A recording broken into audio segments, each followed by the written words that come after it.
Pessoal, depois de longo e tenebroso inverno, estou aí voltando ao canal, né, com uma novidade bacana, que é a seguinte. Esse livro Administração 3.0, ele foi feito em 2016, no verão de 2016, e nesse verão de 2016 eu dei uma atualizada no livro de 2013, que foi o livro Gestão 3.0, que é esse azulzinho que você está vendo aqui. Então, hoje eu percebo que esse livro aqui foi um copião dos 3 anos que eu andei discutindo o meu problema central, que sempre é o mesmo problema, o que é a revolução digital e como é que nós podemos lidar melhor com ela, reduzindo riscos e aumentando as oportunidades. Esse é o meu problema, eu sou especialista nesse problema, estudo isso praticamente há 20 anos e vou desenvolvendo. Esse primeiro livro aqui que vocês vão ver, ó, esse aqui, ó, deixa eu ver aqui se eu acho aqui, esse aqui, ó, Conhecimento em Rede, que eu fiz em 2006, esse aqui é o de 2013 e esse aqui é o de 2016. Recebi o convite de uma editora, a gente está fechando o negócio, ainda não vou dizer o nome dela, para imprimir esse livro e distribuir nas livrarias. Então eu entrei numa verdade, num, num mergulho para desenvolver uma versão para as livrarias. Cheguei num determinado momento, pensei, isso aí em 2 dias eu dou uma atualizada no livro e a gente manda para a livraria. Não foi o que aconteceu e eu vou contar nesse vídeo todo o processo de mudança do que eu pensei, das discussões sobre produção de livro e tal, para a gente discutir. Segura a onda. Primeiro vamos começar ao que não mudou do livro Administração 3.0, que eu vou dizer que é o livro independente, para o Administração 3.0 versão livrarias. A estrutura básica de como eu penso soluções de problema não mudou. Filosofia, teoria e metodologia. Eu trabalho com esses 3 níveis, com 3 níveis de debate. Muitas vezes a pessoa chega para mim e fala: esse livro é muito teórico. Eu falo: não, o livro não é teórico. O livro tem uma parte que é a parte metodológica, que é uma parte prática. Existem debates abstratos no livro, porque existem, quando você tem um problema metodológico, você precisa subir determinado nível e você começa a trabalhar no nível mais abstrato. Então, quando as pessoas falam, o livro é muito teórico, não. O livro trabalha com conceitos mais abstratos. Então, não quer dizer que ele é mais teórico ou menos teórico, porque trabalha com conceitos abstratos.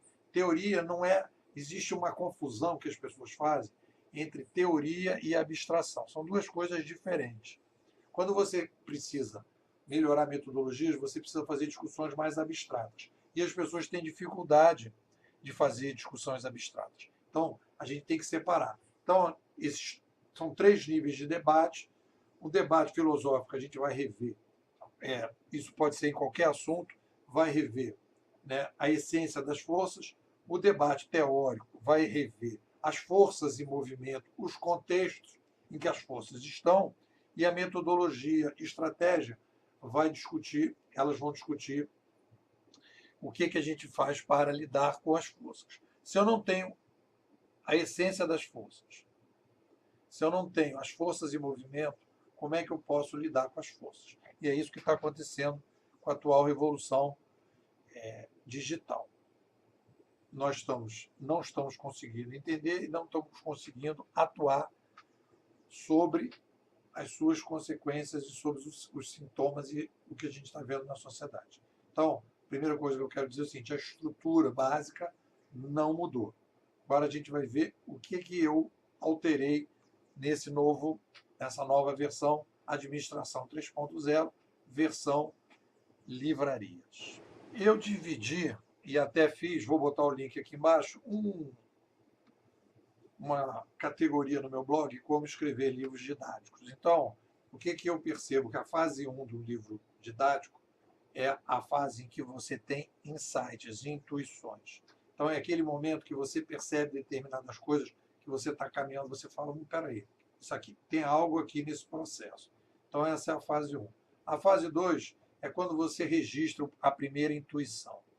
A fase 3 é quando você começa a estruturar como você vai colocar na ordem, na sequência, aquela intuição que você teve para poder explicar para as pessoas e colocar aquilo em ordem, aí você vai organizando a estrutura. E a outra parte é a redação em si, a preocupação com o idioma, de como você vai colocar. Então, são 4 etapas. Eu posso dizer que esse livro aqui, versão independente, ele foi um copião muito forte dos insights que eu tive, principalmente a partir da experiência de 3 anos na Prefeitura do Rio, em que nós experimentamos a metodologia que está proposta nesse livro azul, que foi a criação de laboratórios 3.0, que eu estou chamando assim agora, laboratórios em que você vai experimentar o novo modelo de sobrevivência do SAPS, que a gente está chamando de curadoria. Então, o que a gente tem de novo aí? A gente começa a estruturar e começa a escrever, principalmente a reestruturar a forma de apresentar o livro. Então, o livro Administração 3.0, que vai para as livrarias, é um livro que ele tem uma estrutura mais bem acabada do que esse aqui. Eu consegui organizar o livro de uma maneira muito melhor para que a gente pudesse estruturar melhor o pensamento. Vou falar sobre essa nova estrutura que eu fiz para esse livro que vai para as livrarias.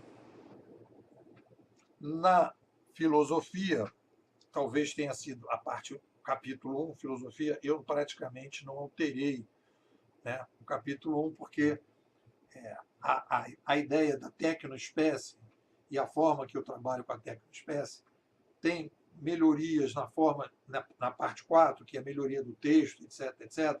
Houve uma divisão mais blocada de todos os assuntos, eles estão muito mais blocados, mas eu não altero ali naquela parte a estrutura. Então, o capítulo 1 é uma estrutura só.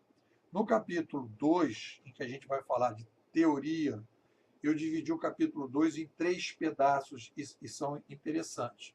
Então, a primeira coisa que eu achei legal foi separar a discussão por que as pessoas não conseguem entender a revolução digital. Por que eu fui percebendo ao longo do tempo qual era a dificuldade que as pessoas tinham e que eu estava superando quando eu comecei a lidar com a revolução digital.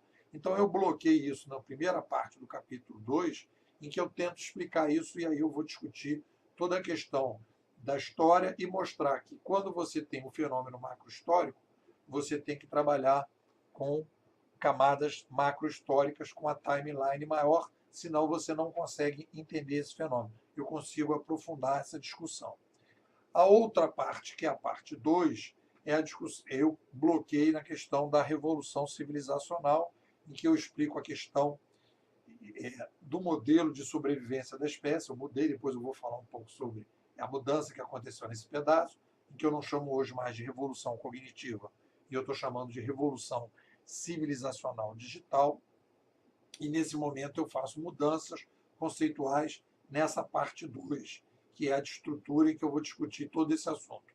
Na parte 3 do capítulo 2, eu entrei numa discussão interessante, que é uma discussão que já está nesse livro, que tanto que as formigas aparecem no livro azul de 2013, e eu trabalho nesse livro de 2016, eu fiz um bloco específico sobre os mamíferos para as formigas, em que eu entro e detalho e aprofundo muito mais, de uma maneira mais organizada, esse debate sobre a evolução do sapiens para saindo de uma espécie sonora, baseada em ruídos e com líder alfas, para uma espécie química baseada nos rastros químicos deixados, no caso do ser humano, no mundo digital. Então, eu dou essa fechada. E na parte 3, que é a metodologia, estratégia e metodologia, eu estou trabalhando agora com o conceito de inovação 3.0, que tinha toda uma discussão de laboratório participativo, etc. e tal. Eu resolvi chamar de inovação 3.0 e dividir em 3 pedaços. O primeiro pedaço, que é os erros estratégicos que as organizações estão cometendo. A segunda parte, eu discuto o que é a curadoria e detalhe o que é a curadoria. E na terceira parte, já com a experiência já de 2 clientes, eu vou discutir os problemas do laboratório, como implantar o laboratório, as premissas, as etapas e tal, tudo isso em tabelas, então a estrutura do livro ficou mais fechada. Então tem algumas discussões de mudanças conceituais ao longo desse processo que são importantes, que eu vou falar a seguir. O que eu acho que tem realmente de novo do livro independente de 2016 para o livro para as livrarias de 2017? Primeira coisa importante é que eu não chamo mais a revolução atual de revolução cognitiva. Eu passei a chamar de revolução civilizacional digital. Por que isso? Porque o que nós estamos vivendo hoje é uma revolução civilizacional que tem dois fenômenos em paralelo. O surgimento de um novo modelo de comunicação que permite que surja um novo modelo de administração. Se eu chamo revolução cognitiva, eu ignoro a questão da revolução administrativa. Então, quando eu falo que a gente está vivendo uma revolução civilizacional, eu estruturo melhor o processo. Eu posso dizer que revoluções civilizacionais, que nós tivemos 3 na história, a chegada da oralidade que substituiu os gestos, a chegada, né, da escrita e agora a chegada do digital, dos cliques, eu então trabalho melhor esses 2 momentos. Então eu vou explicar que uma coisa é digitalização e a outra coisa é uberização. A digitalização é a passagem de tudo que nós tínhamos para os dígitos, para você colocar e digitalizar, e a outra coisa é quando a gente tem o modelo do Uber, modelos dos Ubers, né, em que você tem uma nova forma, um novo modelo administrativo. E isso tem a ver com o surgimento das novas linguagens. Então, é uma mudança importante, porque eu consigo ter está mais limpa a minha visão sobre a atual revolução civilizacional, em 2 etapas, em que eu separo as 2 coisas, e isso facilita, isso deu uma estrutura melhor para a gente poder trabalhar. Outra coisa que é uma novidade conceitual nesse livro, importante, é a questão da linguagem e principalmente da linguagem dos cliques. Vou falar. Quando eu estava o livro, eu faço uma dedicatória para o Jack London, que é um dos maiores empreendedores digitais do país, que faleceu ano passado, foi meu cliente e virou meu amigo. Então eu faço uma homenagem a ele, porque para fazer uma homenagem, eu vi uma entrevista dele, ele fala de linguagem, e aquilo me despertou uma discussão em sites em que eu fui tentando trabalhar, e nesse livro eu já começo a trabalhar mais, eu introduzo a discussão da questão das linguagens. Por quê? Porque a linguagem, os canais, eu estou começando a fazer uma separação, isso não vai aparecer tanto nesse livro, mas já está como proposta para a gente evoluir nessa discussão. Existe uma diferença entre código e linguagem. Desculpe, entre canal e código. O canal é todas as tecnologias e o código é aquilo que você consegue, é a forma que você se comunica entre as pessoas. Então, o que acontece numa revolução civilizacional? Você tem a chegada de novos canais, mas você também tem a chegada de novos códigos. E o que eu percebo é que a gente pode falar que existe a linguagem dos cliques. Quando a gente vai ver o Mercado Livre, o Airbnb, o Waze, todos esses movimentos todos, a grande novidade que eles têm é o quê? Você inclui os cliques e clicando você começa a poder se comunicar e tomar decisões. E é essa a base da curadoria. Então, quando a gente fala em curadoria, o novo modelo de administração, só aparece quando a gente vai trabalhar, quando a gente começa a trabalhar com uma nova linguagem dos cliques.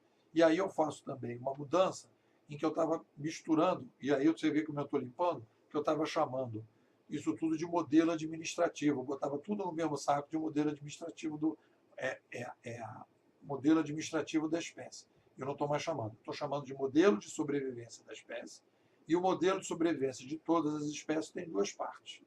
É um triângulo, tem 3 partes. Uma é a complexidade demográfica, que define como é que o triângulo vai ser em cada espécie, a comunicação e a administração. Então, quando o ser humano que tem um modelo de sobrevivência mutante. Quando você aumenta a demografia, você vai ter que fazer mudanças na comunicação e na administração. E aí as coisas vão ficando mais ajustadas. E aí eu introduzo que para fazer essa mudança na comunicação, você precisa de novos canais e uma nova linguagem. E a linguagem que nós temos hoje é a linguagem dos cliques. Isso deu uma limpada na minha cabeça e uma facilidade de entender todo esse processo. Então a gente começa a separar claramente que a gente tem gestão, que é o modelo atual, que é baseado nas linguagens orais e escritas, que tem suas limitações, e a curadoria. É o surgimento de uma nova linguagem que permite que se faça coisas que a gestão não pode fazer. Então isso deu uma organizada melhor no pensamento e dá uma explicada melhor como a gente vai fazer.